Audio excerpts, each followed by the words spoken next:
السلام عليكم ورحمة الله وأهلا وسهلا فيكم بقناتكم أحلى مواقف شطرنج. معكم إياد رضوان. راح نشوف اليوم مباراة صارت اليوم ببطولة إفريقيا اللي عم تصير عام 2021 طبعا بتاريخ نشر هذا الفيديو.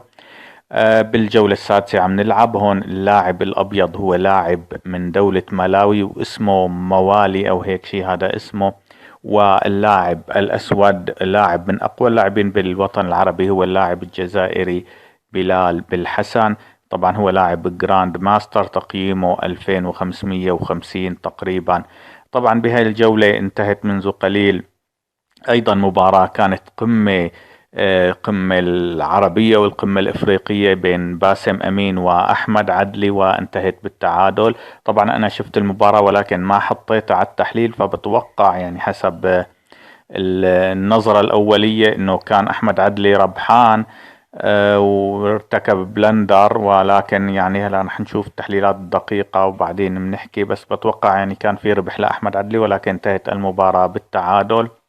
فإذا خلينا نشوف الآن مباراة بلال بالحسن. طبعا هون بلال بالحسن بالأسود واللاعب الملاوي بالأبيض. بنشوف إنه في فرق تصنيف كتير كبير بين 2550 و 2150 تقريبا للاعب الأبيض.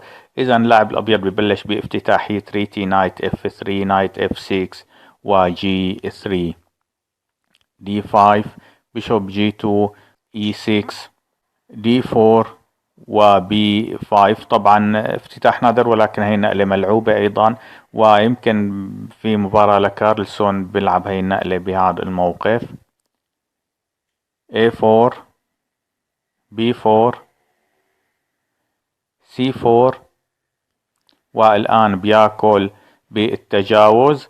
هذا الأكل بالتجاوز طبعا للاعبين الجدد على الشطرنج هذا ما سحر أو شيء، هاي نقلة قانونية. في حال اللاعب الأبيض البيداء تجاوز هذا البيداء ولعب خطوتين فبحق له ياكله. فهون اللاعب الأبيض أكل بالبيداء. طبعا أنا برأيي لازم ياكل بالحصان، منه يعني بصير في عنا أغلبية بيادق ربما بالمستقبل بالنهايات، مقابل هون يعمل جندي سالك أو يلعب على هالفكرة. ولكن هون بهذا الموقف صار عنا البيدق سي 3 بيدق ضعيف لأنه متخلف أو متأخر، ممنوع يتقدم، وأيضا يعني سكر على الحصان. فصار في عنا نقطة ضعف للاعب الأبيض. بتوقع هي غلطة استراتيجية من اللاعب الأبيض. فالآن بيشوب A6 تبييت، والنايت على الدي 7، النايت على الدي 2، والآن سي 5. لاحظ إذا بلال بالحسن عم يحاول يهاجم ويفتح العامود سي، على ما يبدو بده يحاول يضغط على هذا البيدق. هلا راح نشوف إذا الروك على الإي 1 أيضا نقلة قوية جدا من اللاعب الأبيض.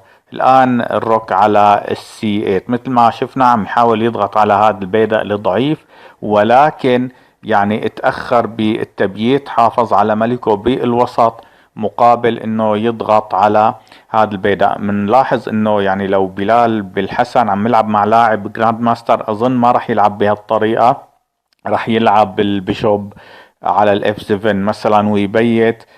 ولكن يعني فرق التصنيف عم يغري اللاعب بلال بالحسن انه يلعب بهالطريقة هي. الان نقلة قوية اي 5 باعتبار انه الملك لسه بالوسط، فرح نفتح الوسط. وفعلا يعني اللاعب الابيض عم يلعب ايضا باحترافية. فالان السي تكس دي ونايت تكس دي والنايت على السي 5 اي تكس دي. وايضا نشوف يعني هذا البيدق هون يعني صار مربوط وراح يسبب كتير مشاكل للاعب الاسود.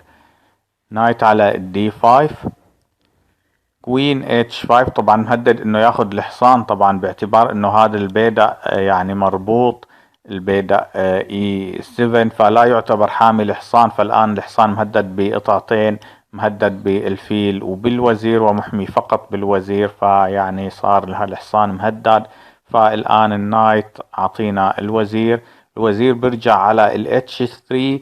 ولاحظ الضغط على البيدق اي 6، وممكن هون فكرة التضحية مثلا انه يضربه بالحصان ممكن تكون واردة جدا. فيعني اللاعب الاسود عم يعاني كثيرا من تأخره بالتبييت. الآن البيشوب على الدي 6. لاحظ الآن قرر يبيت ولكن بوقت متأخر، فاللاعب الأبيض هون عطاه كش قوية جدا. النقلة الصحيحة انه يروح بالملك، او ما فينا نعتبرها الصحيحة، ولكن النقلة المنطقية اي لاعب راح يلعبها، لانه راح يخسر حق التبييت، ما في غير هيك. طبعا اذا اجا بالنايت مثلا، فيعني الان التضحية هي هيك راح تكون خطيرة جدا، وما خطيرة يمكن تكون مدمرة. فاذا ما في خيار التغطية بالحصان، عندك خيارين فقط: انك تروح بالملك وتخسر حقك بالتبييت، او انك تاكل وتخسر فرق.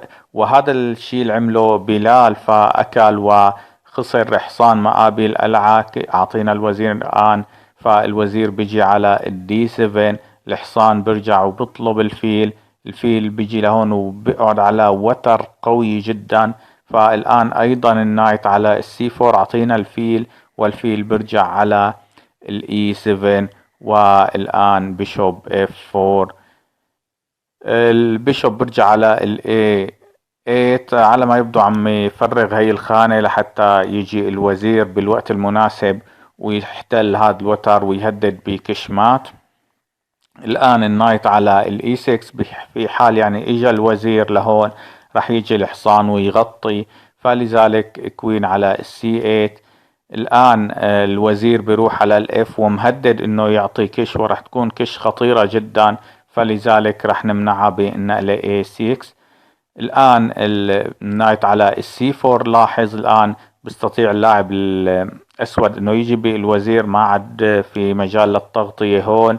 فالان اف 3، يعني اكيد هي النقلة الوحيدة لاغلاق هذا الوتر بوجه الفيل والوزير. تبييت، واخيرا استطعنا التبييت بالنقلة 24.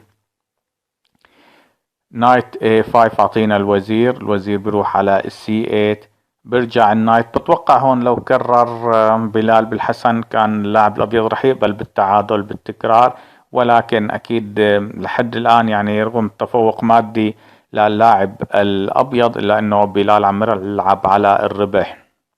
بيشوب على اي 3، اي 5 اعطينا الحصان، الحصان برجع على سي 2. ولاحظ اتش 5 ايضا اللاعب الاسود عم يلعب على الربح باي ثمن. لاحظ هاي النقلة، يعني عم يحاول يتقدم ويهاجم جناح الملك، طبعا حقه باعتبار انه يعني عنده فيل قوي جدا هون ومتأخر ماديا، فايضا اللعب بهالطريقة مفهوم. نايت على الدي 4، نايت على الدي 5، بيشوب اف 2 و اتش 4. الان وصل البيدق. روك على السي، اتش تيكس جي، اتش تيكس جي. والان نايت على السي 5. لاحظ يعني تشكيل الاحصنة هون بالوسط. نايت تيكس، كوين على السي، يعطينا الحصان، الحصان برجع. فالان نايت تيكس اي 4 ايضا. والافضلية المادية بلشت تصير اوضح، باعتبار يعني انه ما في عنا هجوم قوي الان، باستثناء الهجوم على هذا البيدق الضعيف على وشك انه يسقط. على فكرة لاحظ مهدد بثلاث قطع بحصانين وبوزير. فالان بيشوب عطينا القلعة، القلعة بتروح على السي 2. والان نقلة جميلة، البيشوب على الاي. طبعا ضحى بالفيل مقابل الحصان، فبقبل التضحية اللاعب الابيض، وهون بياخد بياخد الحصان. الان البيشوب على الاف 4، عطينا الوزير، الوزير بيروح على الاف. والان البيشوب على الاي 5، والوزير على الجي 6. عطينا القلعة، طبعا كانت محمية بالحصان على كل حال. والان القلعة على الاي 4، اف 5 عطينا القلعة، القلعة بترجع على الاي. والان بياخد الحصان، طبعا الكوين على السي 4. كان لازم اللاعب الابيض انه يلعب بشوية عدوانية، لازم يلعب القلعة لهون، بعدين مثلا الوزير يحطه ويستغل هذا العمود المفتوح. لازم يلعب بعدوانية. هلا هيك عم يلعب يعني بشوية حذر. فالآن F4 صار البيدق هذا ضعيف.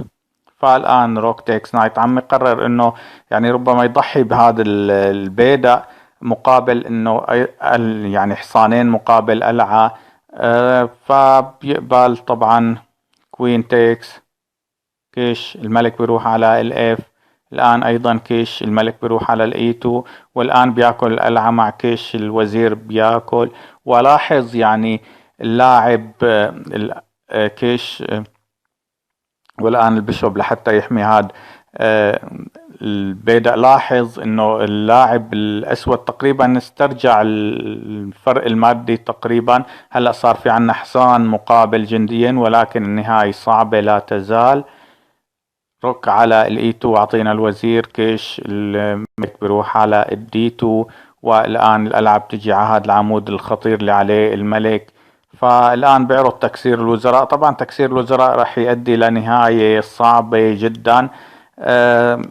اذا اكل طبعا بنلاحظ انه هي بهي النهاية اللاعب الابيض، اللاعب الاسود ما عنده اي فرص للفوز. ليش؟ لانه في حصان مقابل جنديين وفي فيلين متعاكسين. يعني كيف راح يستطيع اللاعب الاسود انه يتقدم بالبيادق بهيك موقف؟ فمستحيل يعني الفوز. راح يقاتل اللاعب الاسود على التعادل.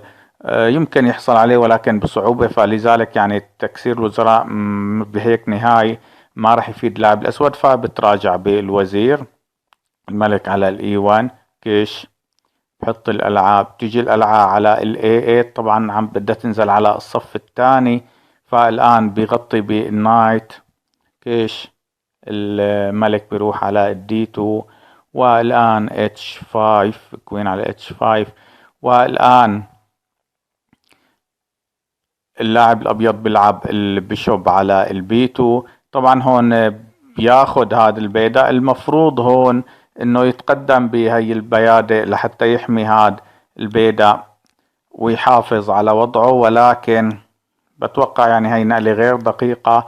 اخذ هذا الحصان وعطى البيدق القريب قباله كوين على الجي 4. وطبعا لحد الآن الوضع متعادل، فينا نعتبر انه الوضع تعادل، ولكن بشرط انه اللاعب الاسود يحافظ على مبادرته. لحد الآن اللاعب الاسود عنده مبادرة، فالمفروض يعطي كيش ويحافظ على مبادرته ويستفيد من موقع الملك المكشوف. يستفيد انه اللاعب الابيض ما عنده بيادق، يعني اللاعب اللي ما عنده بيادق يعني ما عنده مستقبل. يعني ما في ربح واضح للاعب الابيض.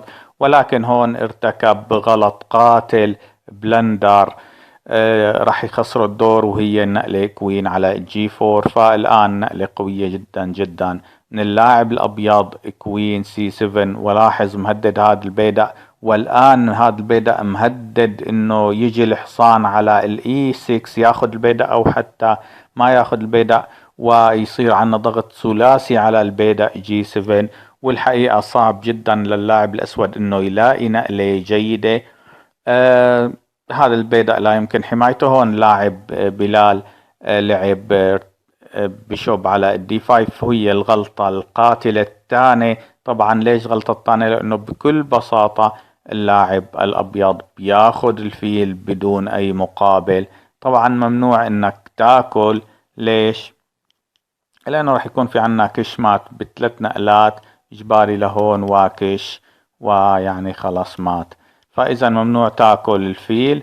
فاللاعب الاسود اكتشف هالشي فعطى كش، والان عطى كش وغطى. والان شوف يعني اللاعب الاسود ما عاد عنده اي كش، فلذلك راح يروح على الجي 2. والان كش والملك على الاتش. وهون طبعا استسلم اللاعب بلال بالحسن، لانه يعني خلاص انتهى. راح يكون في عنا كش بنقلتين، كش من هون وثم كش مات.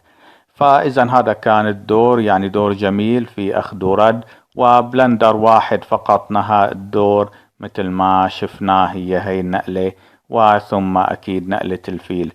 فشكرا للمتابعة، شكرا لمتابعتكم 15 دقيقة على هذا الفيديو. نلتقي مجددا بإذن الله، والسلام عليكم ورحمة الله.